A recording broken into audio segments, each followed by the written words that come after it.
Hello everyone, मेरा नाम है उत्कर्ष गुप्ता। स्वागत है आपका इस एडवांस जावास्क्रिप्ट की सीरीज में, जहां हम सीख रहे हैं कुछ एडवांस कंसेप्ट ऑफ जावास्क्रिप्ट। आज का हमारा टॉपिक है इवेंट लूप, और इवेंट लूप से ही रिलेटेड है ये क्वेश्चन जहां एक कोड दिया गया है और आपको इसका आउटपुट बताना है। तो let's start. Set time out एक फंक्शन दिया गया है जिसके अंदर एक कॉल बैक फंक्शन है और कोई टाइमर नहीं दिया गया। तो अगर टाइमर नहीं दिया गया तो बाय डिफॉल्ट वैल्यू होती है 0। दूसरा एक रिजॉल्व्ड प्रॉमिस है और जिसके देन के कॉल बैक में एक कंसोल वैल्यू दी गई है जो कि प्रिंट होगी बाद में। सिमिलरली अगेन एक रिजॉल्व प्रॉमिस है, बट इसके देन में हमें अगेन एक एसिंक्रोनस फंक्शन मिल रहा है सेट टाइम आउट का without any timer with a console dot log. यहाँ पे हम एक नया प्रॉमिस का ऑब्जेक्ट बनाने की कोशिश कर रहे हैं और यहाँ पे एक कंसोल डॉट लॉग करके एक कॉल बैक फंक्शन दिया गया है जो कि इमीडिएटली एग्जीक्यूट हो जाएगा जैसे ही न्यू प्रॉमिस आएगा इन द एग्जीक्यूशन। यहाँ पे अगेन एक सेट टाइम आउट फंक्शन है, एसिंक्रोनस फंक्शन है जिसमें एक कॉल बैक दिया गया है विदाउट एनी टाइमर। तो आई होप गाइज आपको ये क्वेश्चन समझ में आया होगा। इस क्वेश्चन का आंसर फाइंड आउट करने की कोशिश करो और पता करो कि इनमें से कौन सा सही आंसर है। पॉज करो वीडियो को और सोचो कि आंसर क्या होगा। आई होप आपने इसके आंसर के बारे में सोच लिया होगा। लेट्स सी ये कोड कैसे एग्जीक्यूट होगा और कैसे इसका आंसर निकलेगा।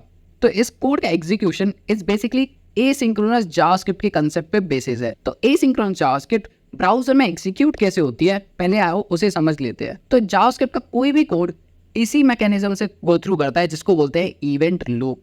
तो जावास्क्रिप्ट का कोड बेसिकली रन करता है जावास्क्रिप्ट रन टाइम एनवायरनमेंट में। JavaScript run time environment basically जहाँ पे जावास्क्रिप्ट का कोड रन करता है। जावास्क्रिप्ट रन टाइम एनवायरनमेंट के कुछ पार्ट है, जिसका पहला पार्ट है जावास्क्रिप्ट इंजन, दूसरा पार्ट है वेब एपीआईज, तीसरा पार्ट है इवेंट लूप और चौथा पार्ट है call back queues. Call back queue के भी दो पार्ट है, एक होता है माइक्रो टास्क क्यू और दूसरा होता है macro task queue. Okay, let's understand कि ईच एंड इंडिविजुअल का मतलब क्या है।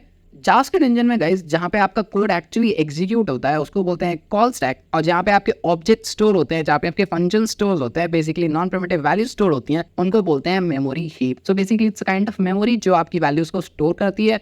और कॉल स्टैक जहाँ पे आपके फंक्शंस कॉल होते हैं। तो लेट्स सी इन सारे कंपोनेंट्स को एक एक करके समझ लेते हैं कि हर एक कंपोनेंट का मतलब है क्या। तो कॉल स्टैक क्या होता है? कॉल स्टैक इज बेसिकली वो जगह होती है जहाँ पे आपके फंक्शंस आके एग्जीक्यूट होते हैं। सो फॉर एग्जांपल आपके दो फंक्शन है ABC और XYZ। तो जब तक आपका ABC फंक्शन एग्जीक्यूट होके फिनिश नहीं होगा और इससे बाहर नहीं निकलेगा तब तक आपका XYZ फंक्शन एग्जीक्यूट नहीं हो सकता। तो कॉल स्टैक में फंक्शन एक एक करके आते रहते हैं और एग्जीक्यूट होके एग्जिस्ट होते रहते हैं। अब लेट्स से अगर कोई फॉर एग्जांपल कोई एसिंक्रोनस फंक्शन आ गया तो वो कैसे एग्जीक्यूट होगा। एज वी नो कि जावास्क्रिप्ट तो एक सिंक्रोनस लैंग्वेज है क्योंकि ये कॉल स्टैक के बेसिस पे बनी हुई है। कॉल स्टैक मतलब जैसे ही कोई फंक्शन है उसको एग्जीक्यूट करो। तो अगर एसिंक्रोनस फंक्शन है और उसको टाइम लगता है एग्जीक्यूट होने में, तो कॉल स्टैक वर्क कैसे करेगा? दूसरा फंक्शन तो वेट करते ही रह जाएगा अगर इसने बहुत टाइम ले लिया किसी एसिंक्रोनस फंक्शन में। तो उसका सॉल्यूशन प्रोवाइड कराती है web APIs. Web APIs basically part of the browser and JavaScript run time environment. ये एक मैकेनिज्म है जो ब्राउजर ने हमें प्रोवाइड करा गया है जावास्क्रिप्ट को, जहाँ पे ब्राउजर की जितनी भी एपीआईज हैं, जितने भी एसिंक्रोनस ऑपरेशंस हैं, वो यहाँ पे परफॉर्म हो सके। So for example set time out, DOM manipulation, network request, वो सारी ही वेब एपीआईज के अंदर हैंडल होती हैं। तो कह सकते हैं कि जावास्क्रिप्ट एसिंक्रोनस बिहेवियर इनेबल करती है because it has the web API feature provided by the browser. तो जावास्क्रिप्ट है तो सिंक्रोनस लैंग्वेज, बट वो एसिंक्रोनस फीचर प्रोवाइड करती है with the help of this web API feature provided by the browser. Okay, तो web API करती क्या actually? तो जैसे ही आपका for example set time out function आता है, वो यहाँ पर आके वेट करता है फॉर दैट पर्टिकुलर टाइमर जो आपने उसको दिया हुआ। ओके, तो जितने भी ऑलमोस्ट एसिंक्रोनस फंक्शंस हैं वो यहीं पर आते हैं अपने कॉल बैक के साथ, और वो जो जब उनका टाइम खत्म हो जाता है, जब लेट्स से कोई नेटवर्क रिक्वेस्ट है वो फुलफिल हो जाती है या सेटल्ड हो जाती है, वो उसके कॉल बैक के साथ यहाँ पे किसी कॉल बैक क्यू में आ जाएगी। ओके, तो as I said call back queue में दो पार्ट होते हैं, एक होता है मैक्रो टास्क क्यू और एक micro task Q. So for example आपका कोई सेट टाइम आउट है, सेट इंटरवल्स है और कोई यूआई रेंडरिंग का टास्क है, कोई नेटवर्क इवेंट है, वो सारे मैक्रो टास्क क्यू के अंदर आते हैं। Macro task Q is basically एक जगह है, क्यू की तरह है, फर्स्ट इन फर्स्ट आउट है। जो भी आपका कॉल बैक पहले यहाँ आएगा वो पहले ही एग्जीक्यूट हो जाएगा। Okay, micro task Q has priority, ये थोड़ा प्रायोरिटी पे होता है मैक्रो टास्क क्यू के। So let's say for example आपके दो तरीके के एसिंक्रोनस फंक्शन है, एक सेट टाइम आउट और एक प्रॉमिस, और दोनों ही सेम ही टाइम पे फुलफिल होते हैं। तो सेट टाइम आउट जो फंक्शन है वो मैक्रो टास्क क्यू के अंदर जाएगा और जो प्रॉमिस है वो माइक्रो टास्क क्यू के अंदर जाएगा। अब डिबेट आएगी कि इन दोनों में से पहले एग्जीक्यूट कौन होगा। तो पहले एग्जीक्यूट होगा माइक्रो टास्क क्यू, पहले एम्प्टी होगा माइक्रो टास्क क्यू। ओके क्यों? क्योंकि इसकी प्रायोरिटी ज़्यादा होती है as compare to macro task queue, क्योंकि माइक्रो टास्क में बहुत इंपॉर्टेंट कॉल बैक्स होते हैं, for example promise, async await, mutation observers and other.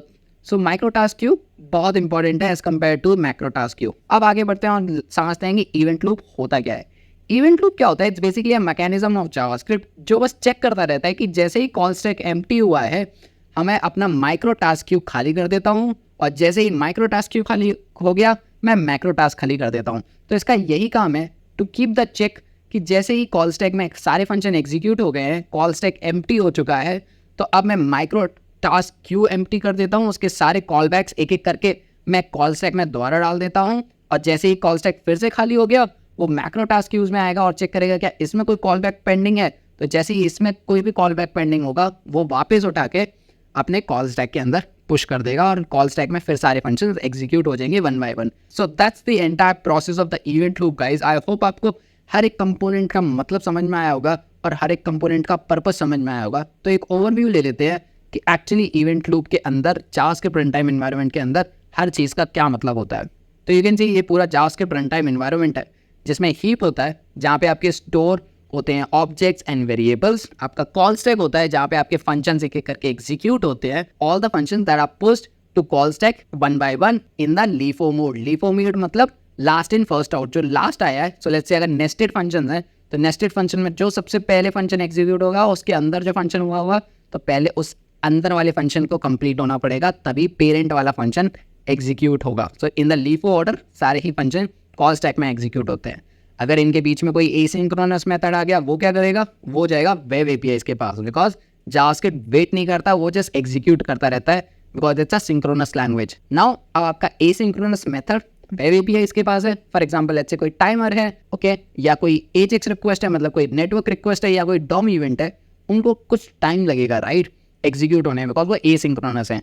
तो अगर उनको टाइम लग रहा है, तो वो टाइमर उस टाइम के लिए यहाँ पे वेट करेंगे, जो कि ब्राउजर के अंदर है, ब्राउजर हैंडल कर रहा है ये एसिंक्रोनसली। अब जितने भी कॉलबैक फंक्शन थे जो हमने इनको दिए, सेट टाइम आउट को, प्रोमिसेस को और नेटवर्क रिक्वेस्ट को, वो सारे कॉलबैक्स अपने अपने अकॉर्डिंग मैक्रो टास्क क्यू या माइक्रो टास्क क्यू में पुश हो जाएंगे। सो अगर let's say for example promise था, तो वो माइक्रो टास्क क्यू के अंदर आ जाएगा, और अगर वो सेट टाइम आउट या सेट इंटरवल था, तो उनके कॉलबैक्स मैक्रो टास्क क्यू के अंदर आ जाएंगे। अब आता है हमारा इवेंट लूप। इवेंट लूप क्या करता है? ये बस चेक करता रहता है कि जैसे ही कॉल स्टैक एम्प्टी हुआ, मैं अपने क्यूज को खाली कर दूं। तो क्यू सबसे पहले आती है माइक्रो टास्क क्यू की प्रायोरिटी, एंड देन जैसे ही माइक्रो टास्क क्यू के सारे कॉलबैक्स खत्म, वो आते हैं फिर मैक्रो टास्क क्यू के पास। मैक्रो टास्क क्यू फिर इवेंट लूप से होते हुए द्वारा ही कॉल स्टैक में जाएंगे, और कॉल स्टैक में एक के बाद एक एग्जीक्यूट होके एम्प्टी हो जाएंगे। And that's how this entire JavaScript works guys. I hope आपको पूरा जावास्क्रिप्ट रन टाइम एनवायरनमेंट समझ में आया होगा। तो वापस आते हैं अपने क्वेश्चन पे और देखते हैं कि उसका आंसर क्या है। तो हमारे क्वेश्चन का जो आंसर था वो था 42153। इस कोड का एग्जीक्यूट करोगे तो आपका आंसर यही आएगा 42153। तो लेट्स सी कैसे आएगा वो आंसर। यू कैन सी सबसे पहले है सेट टाइम आउट console.log। तो पहली लाइन यही एग्जीक्यूट होगी, तो set time out function call stack के अंदर जाएगा, तो you can see set time out आया। अब ये set time out call back के अंदर आया, तो सेट टाइम आउट एक एसिंक्रोनस फंक्शन है, तो इसके अंदर जो कॉल बैक है वो जाके वेट करेगा वेब एपीआई के अंदर। वेब एपीआई एक ब्राउजर का पार्ट है जहाँ पे ये इसको वेट कराएगा for a particular timer, but हमने टाइमर तो दिया ही नहीं है, तो क्या होगा? वो फिर भी वेब एपीआई के अंदर जाएगा और वहाँ पे वेट करेगा, even though it's a 0 millisecond, but वो वेट वहाँ पे करेगा। ओके, बहुत से लोग बोलते हैं जो बोलते हैं नहीं ये तो 0 सेकंड है, इमीडिएटली एग्जीक्यूट हो जाएगा। ऐसा नहीं है गाइज, ये console.log1 इमीडिएटली एग्जीक्यूट नहीं होगा, क्योंकि ये set time out call back के अंदर है। Okay, it's a asynchronous method. तो इसके जो कॉल बैक है वो जाएगा वेब एपीआई के अंदर, तो यू कैन सी अब यहाँ पे वेट करेगा फॉर 0 सेकंड, और जैसे ही ये फिनिश हो जाएगा इसका टाइमर, तो ये कहाँ आएगा? यू रिमेंबर गाइज, ये सेट टाइम आउट है, तो ये जाएगा मैक्रो टास्क क्यू के अंदर। ये कॉल बैक फंक्शन जाएगा मैक्रो टास्क क्यू के अंदर, और जावास्क्रिप्ट क्या करेगी? कंटिन्यू कर जाएगी, क्योंकि एक सिंक्रोनस लैंग्वेज है। तो एसिंक्रोनस देखा, उसको डाल दिया वेब एपीआई के अंदर, इसको रिवोक कर दो, इसको हटा दो और आगे बढ़ जाओ। जो promise.result.then है, ये भी एक एसिंक्रोनस फंक्शन है, तो ये कॉल स्टैक के अंदर जाएगा, एंड देन कॉल स्टैक बोलेगा कि अरे ये तो एक एसिंक्रोनस फंक्शन है, तो इसका जो कॉल बैक है उसको वेब एपीआई के अंदर डाल दो, और बिकॉज ये प्रॉमिस है तो ये वेब एपीआई से सीधे माइक्रो टास्क क्यू में जाएगा, क्योंकि ये प्रॉमिस है। ओके, लेट्स सी, promise.resolve आया कॉल स्टैक के अंदर। promise.resolve तो बहुत जल्दी एग्जीक्यूट हो जाएगा, because it's a synchronous way of execution, but dot then जो है वो है एसिंक्रोनस मेथड। एसिंक्रोनस मेथड है तो ये जाके वेब एपीआई में इस रिजॉल्व होने का वेट करेगा।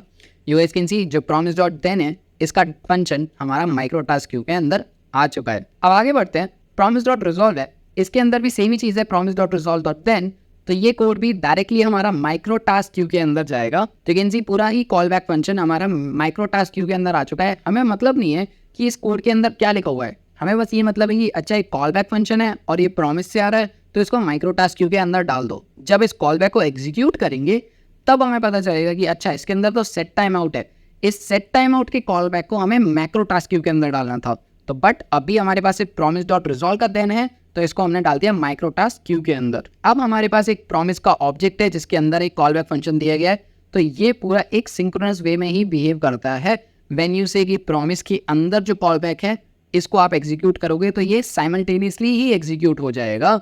ऐसा नहीं है कि ये एसिंक्रोनस कंसिडर किया जाएगा। प्रॉमिस के जो अंदर कॉल बैक है वो साइमल्टेनियसली ही एग्जीक्यूट होता है as a synchronous behaviour. But जो प्रॉमिस है वो आपको यहाँ पे दो पैरामीटर्स देगा, रिजॉल्व और रिजेक्ट। वो जो फंक्शंस होते हैं वो होते हैं एसिंक्रोनस मेथड। ओके, बट ये जो कॉल बैक पूरा फंक्शन है ये एक सिंक्रोनस मेथड की तरह ही बिहेव करता है। तो ये पूरा कोड एग्जीक्यूट हो जाएगा इमीडिएटली। तो यू कैन सी जैसे ही इमीडिएटली एग्जीक्यूट होगा तो हमारा पहली वैल्यू होगी वो होगी 4। तो you can see guys new promise आया, न्यू प्रॉमिस के अंदर हमने देखा कि कॉल बैक फंक्शन है, कॉल बैक फंक्शन है तो कॉल बैक फंक्शन आ गया। अब इस कॉल बैक फंक्शन ने प्रिंट किया कंसोल डॉट लॉग 4, तो console dot log 4 in itself a function, तो वो जाएगा और एग्जीक्यूट होगा।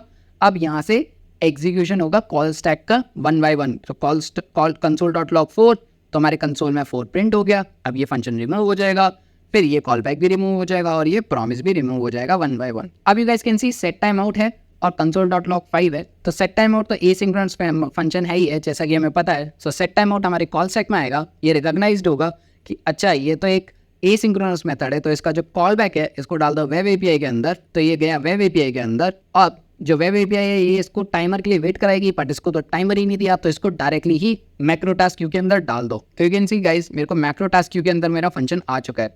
बट रिमेंबर गाइस अभी हमारा कोई भी सिंक्रोनस मेथड बीच में नहीं आया। तो अगर कोई सिंक्रोनस मेथड बीच में आता तो उसकी वैल्यू भी प्रिंट हो जाती डायरेक्टली, क्योंकि सिंक्रोनस मेथड तो डायरेक्टली ही प्रिंट हो जाते हैं, उनको वेब एपीआई में जाने की ज़रूरत नहीं होती है।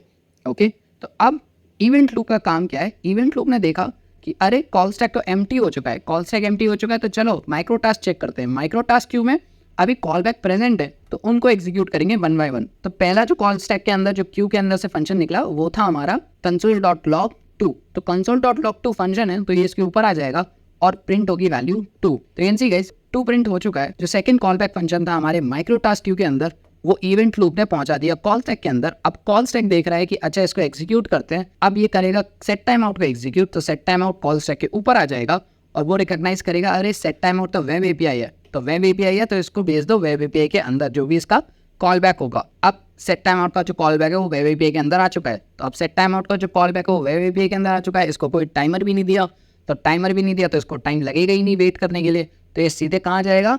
मैक्रो टास्क क्यू के अंदर, क्योंकि सेट टाइम आउट एक मैक्रो टास्क को बिलोंग करता है। तो can see macro task Q के अंदर उसका कॉल बैक आ चुका है। अब इवेंट लूप ने देखा कि कॉल स्टैक भी खाली है, माइक्रो टास्क क्यू भी खाली है, तो अब मैक्रो टास्क क्यू के कॉल बैक्स को पुश करेगा कॉल स्टैक के अंदर। तो जो पहला कॉल बैक था वो था हमारा कंसोल डॉट लॉग 1। तो कंसोल डॉट लॉग 1 एक फंक्शन है। ओके, तो अब ये भी ऊपर आ जाएगा और 1 प्रिंट हो जाएगा। तो यू कैन सी 1 प्रिंट हो चुका है। अब हमारा सेकंड कॉल बैक आया जो कि एक कंसोल डॉट लॉग 5, तो अब 5 ऊपर आ जाएगा और हमारा वैल्यू होगा 5। अब हमारा जो लास्ट कॉल बैक है वो एक फंक्शन है जो है कंसोल डॉट लॉग 3, तो अब ये एग्जीक्यूट होगा और कंसोल डॉट लॉग 3 एक फंक्शन है तो ये इसके ऊपर आ जाएगा एंड इसकी वैल्यू प्रिंट होगी जो है 3। तो अब ये 3 प्रिंट करके कॉल स्टैक से पॉप हो जाएगा। तो ये फंक्शन जैसे ही पॉप होगा वैसे ही लास्ट फंक्शन भी पॉप हो जाएगा हमारा। तो कैन सी अब हमारा सारे ही कॉल स्टैक भी एम्प्टी है, माइक्रो टास्क क्यू भी एम्प्टी है एंड मैक्रो टास्क क्यू भी एम्प्टी है। तो इवेंट लूप हमारा बंद हो जाएगा और हमारा जावास्क्रिप्ट का कोड फिनिश हो गया है। तो ये हमारा आउटपुट है गाइज 42153। आई होप आपको ये पूरा समझ में आया होगा गाइज। अगर आपको कोई भी डाउट है इससे related just please ask me in the comment section. I hope आपको वीडियो अच्छा लगा होगा। आपको वीडियो अच्छा लगा है तो please like the video and subscribe the channel so that आपको और भी वीडियोस मिलती रहें एडवांस जावास्क्रिप्ट की। सो नाउ बाय एवरीवन, मिलते हैं आपसे अगली वीडियो में।